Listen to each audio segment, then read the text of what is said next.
What would you do if somebody you didn't expect to know anything about the gospel came up to you asking for help? Today on the Midweek Move, we're going to talk about that.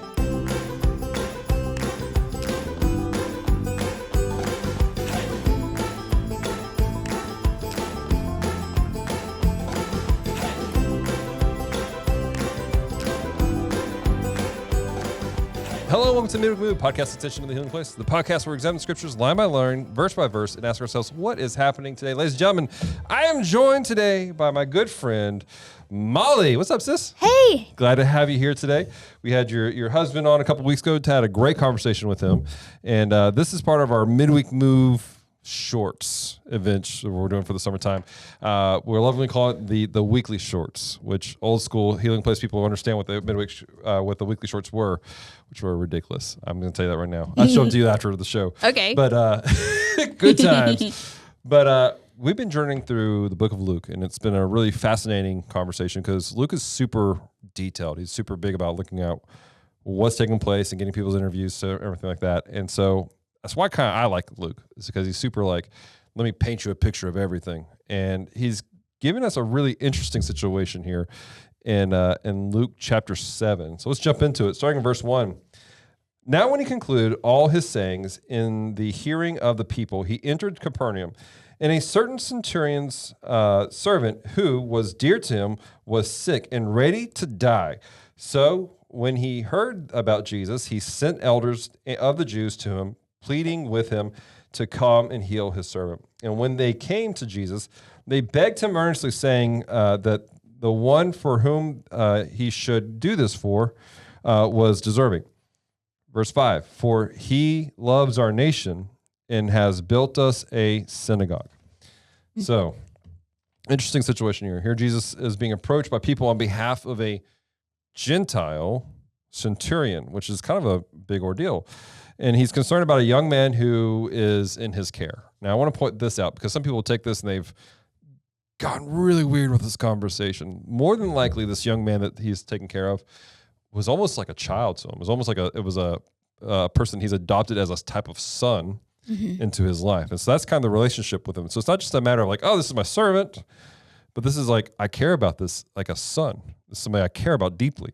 And so that's what we have taking place. My question for you, Molly, is why is it a big deal that the Roman centurion is seeking the help of Jesus himself? So me and Clinton talked about this when we got all of the information and we were looking at the verses together because we were trying to practice a little bit because I'm not very good in the microphone in general. But so what we talked about was that like the Romans, they were known to be into like materials and like status and everything else. And so like him coming to Jesus meant that like coming to a lowly Jew and like meant something to him. It wasn't just that he was just going to go and do it. Like he actually put some thought into this and he humbled himself before the Lord and like actually had a request for him. Right. That's good. That's good. Let me ask you this. Some of that humbleness came from an interesting place. As a mother, you have a young little man who can now walk. Yeah. What lengths will you go to if he's hurt or if he's sick to find the help that he needs? There's like no question about it. Yeah. I would like go to anybody and like anything to get some help. And like, for sure, I'm going to seek somebody that I know has some expertise in it too. Right. And I've known that they have a good record of taking care of things that need to be taken care of. Exactly. So here we have Jesus. That's kind of what he's done, right? I mean, Jesus has a tracker. We see several times previous to that, word is spreading that Jesus is this miraculous healer. Right. And then we have the centurion who, again, like you said, like status-wise, he wouldn't be going to Jesus asking for help. He'd be like, let me go find the finest, Roman guy with, whatever. But he's like, I need this young man healed today, and I know that Jesus will do it. There's a desperation in the centurion as he's going to Jesus, sending people to go to Jesus. And I say that because the story gets really interesting here now, starting in verse 6. It says this, then Jesus went with him, and when he was already not far from the house, the centurion sent friends to him, saying to him, Lord, do not trouble yourself, for I am not worthy that you should enter under my roof. Therefore, I did not even think myself worthy to come to you, but say the word, and my servant will be healed. For I also am a man placed under authority, having soldiers under me. And I say to one, go, and he goes, and to another, come, and he comes, and to my servant, do this, and he does it. And so, again, while he's on his way to help, Jesus is stopped again and informed that the centurion doesn't even feel worthy enough to have Jesus come into his house. He didn't even feel worthy enough to come and ask Jesus in person. He sent what's the word? Is envoys, ambassadors for him? Somebody's like, Yeah. He won't listen to me, a Roman centurion. Which, I mean, he's a man of status. Jesus better be listening to him. But he's like, he won't. I'm not worthy enough. I'm going to send people that he feels like would be more worthy to him. And so Jesus is on his way, and he says, stop. And it seems silly to have asked Jesus to come, and then to go, wait, don't come. That's a weird situation. Right. But it shows the centurion's humility while also having the boldness to ask for help. The boldness to go, I'm going to ask this Jewish man who I'm hearing stories that he may be what they call Messiah for help. But I don't feel worthy enough to have him come to me. So let me ask you this. How do you work to ensure that you are humble when you're approaching the Lord, but still have confidence to make your requests known to God? Because there's a lot of people out there that will go, I don't know, I'm just not worthy for God to help. And but then there's some people that they're just, they're a bit prideful. And they're like, Lord, why aren't you doing this? Right? So how do you maintain that balance of boldness but humility in your personal life? So I guess in my prayers, I'm always making my requests known to the Lord, and like I want Him to know how I'm feeling and like my take on things. But always at the end, I'm like, but your will be done, God, because I can't see all of the things that are going on, and I don't know all of the things that you have planned for me. Right. And so I always want to make sure that I am heard, but also like, but you know what, God, I know that you can take care of things better than I can. And so I humbly agree that like He can do anything for us, and that I don't need to really even ask, but it is important to ask. Right. It's good. It's good. If we can overlap this, because like, you know, they call Jesus the bridegroom, and then we are the bride, obviously. So when you're in a relationship with your husband, Clinton, you know, there are things you go to him for help with. Right. And so you're not scared to, hopefully you're not scared to ask Clinton for help, right? No, you're like, Clinton, I need help with some, right? But like, you're not demanding of him to do some stuff, but there's a confidence that comes with knowing that he cares about you, that Clinton loves you. He's gonna go above and beyond, do whatever he needs to take care of you. And that kind of plays into the whole aspect also of going, I have a relationship with Jesus.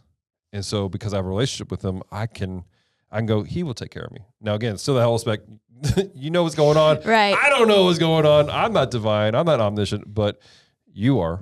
And because I have a relationship with you, I know that you can take care of me. And I know that He cares about the small things too, that I have requests for, like, you know, Lord, please make Abram take a nap for the rest of the afternoon, or just like just a few more minutes of sleep.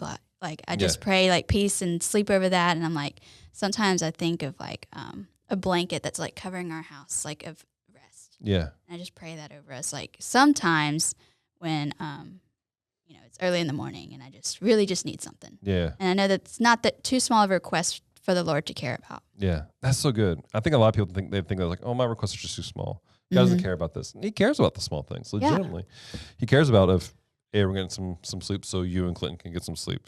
He cares about, you know, just the small things of our lives because He cares about us as a whole. Good stuff. All right. So verse 9 and 10 says this. When Jesus heard these things, he marveled. He marveled at him and turned around and said to the crowd the following. I say to you, I have not found such great faith, not even in Israel. And those who were sent returning to the house found the servant well who had been sick. So here we have Jesus is amazed at the centurion's faith. He's like, this is amazing. And this was a Gentile man, not a Jewish man, who grew up, how do I put this? Jewish people, they grew up with God. I guess commonplace, like, yeah, God. Mm-hmm. You know, they as by age 13, they know the entirety of the Old Testament. They know the stories of God taking care of Israel, protecting them, bringing healing, carrying them out of all kinds of terrible things. They've seen and heard these things.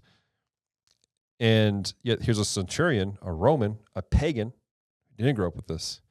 And yet he seems to have greater faith in the work of God than what the Jews were having at the time. There are some people like, well, he's condemned. He's not condemning the Jews at this moment. That's not what he's saying right there. But he's saying, like, look how great this faith is this man has and what God is doing. He's not even raised in it.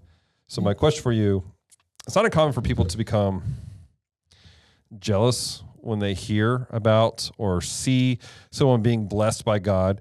So when you hear testimonies about God doing amazing works in the lives of people, how do you process them so that they're encouragement to you? You're not sitting there going, man, why doesn't God do that in my life? Like, how do you make sure that you're being encouraged when you hear the testimonies of God's work in people's lives? So when I see the Lord working in others, and I've been asking the Lord for a certain request of mine, it encourages me knowing that, like, the Lord is still working. Yeah. Even though, like, I might not feel that way, or like, I can see that that they are working, God is working in their life, Right.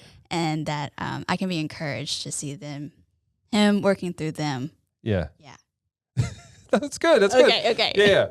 There's an aspect because you're like, man, God's still working. He's still doing stuff. It may not be the way you want it to, but it's functioning. God hasn't abandoned us. There's this I forgot what it's called, but there's this theological idea where God set up the world like on an egg timer, left on a shelf and said, bye, I'll come back later. And left.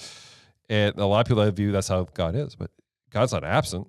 He may be quiet at the moment, but he's not absent. Right. And that's the thing about it is we need to be encouraged by what we're doing. Let that build our holy faith, if you will, because then that reminds us God still does this stuff. God will move in our lives. It's just his timing, not ours. Right.